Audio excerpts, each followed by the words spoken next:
Who should you pull in 2.1? This patch will make free-to-play players make the toughest decisions, because in 2.1 we're getting Yuzuha with Miyabi and then Alice with Yanagi.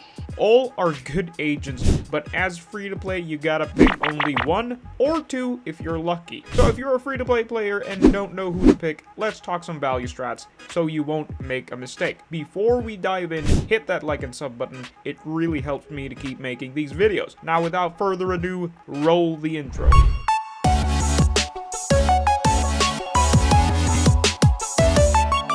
Disclaimer. This video is for free-to-play thinkers who want to make every pull count. So if you're a waifu lover and a collector, this video might not be for you. But I welcome you down in the comment section to share your thoughts about the video. Now, this is a tough one. The devs are really giving you a choice here, so let's talk. Now, if it's value we're talking here, it all comes down to what your account needs. And most of you don't even know what account do you have or what are the most agents that you have. So go look at your account, try to count how many anomaly agents that you have versus attack agents that you have, because those two classes are the carry or main damage dealers in the game. There's also Rupture class, but we only have one of that, so I'm not gonna count that. Now, look at your account and ask yourself, what is your account lacking? Do you need more DPS or utility? Those are the questions that you need to start asking yourself. Because if you're new to the game, then I highly recommend to grab Miyabi because she is the most broken agent in the game, period. But let's say you already have Miyabi and you've been a free-to-play veteran in ZZZ, then you can grab Yuzuha instead and help free that Astra of yours to your other teams, because supports in this game is very broken. They help your main DPS deal more damage, simple as that. Or if you don't have Astra, then grabbing Yuzuha is a must, because S-class supports are a must-have, especially we only have 2 S supports in the game. 2.1 patch is a pure anomaly-based patch, so if you love to play a simple playstyle of just fill that anomaly bar and deal unga bunga damage, flashback. Bloom dealt like that one 125,000 damage, Disorder 600,000 damage, Shatter 200,000 damage, Frostburn 333,000 damage. That's just so much damage in just one tick, bro.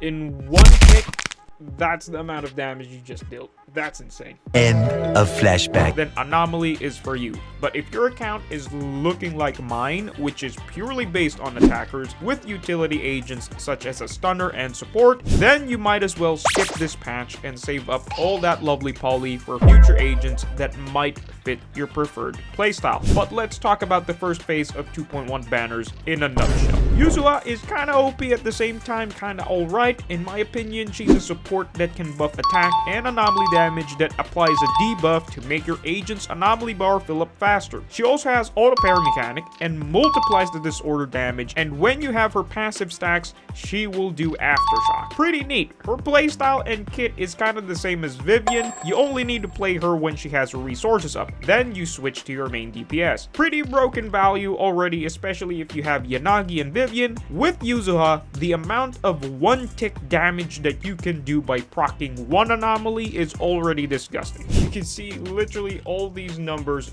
multiplied by Yuzuha's support damage. That's gonna be disgusting. When her core passive, Lunar Eclipse, when inflicting disorder on enemies, the damage multiplier of that disorder increases by 250%, which is kinda insane, okay? Yanagi proccing disorder easily with Vivian's blue mechanic, plus Yuzuha's support ability to buff the disorder damage. You're literally doing nuke damage every time you fill up that anomaly bar. Now let's talk about Miyabi. For people who don't know, she's the first Void Hunter and agent with a new element called Frost. She's an anomaly agent, but her playstyle is an attacker agent, and the devs really went all out with her kit, giving her multiple iframe abilities, which is a huge AoE with auto parry, paired up with her unique anomaly bar that she's an anomaly agent, but you play her as an attacker because she prefers to stay on field a lot with dash animation ability. You could grab Miyabi with Yuzuha if you can grab them both, but in a free-to-play account, do you even need that much damage? I think grabbing Miyabi only in the first phase is better because her best in slot is no other than Sukaku. If you have Lycon, then you already have a solid mono ice team. So TLDR, if you're new, I highly recommend grabbing Miyabi, period. If you already have a good roster, then sure, go grab Yuzuha. But before you pull, like I always say in my past videos, sit about it and think it first. Don't just gamba and pray you'll win the 50. If your account is already doing fine, like you're managing to clear endgame content with ease, you can literally skip and save up all the poly that you can grab for a future agent that might drop in the future. But if you're new and struggling to keep up with everything, then grabbing Miyabi will 100% carry you. She's that strong, just don't use her in an ice res boss fight, especially if it has miasma, because that just fully counters her. That's the end of today's video. Leave a comment down below if you have any thoughts, hit that like and sub button, and hey, I go live in YouTube pretty often, so if you see me live, come say hi and chill with me.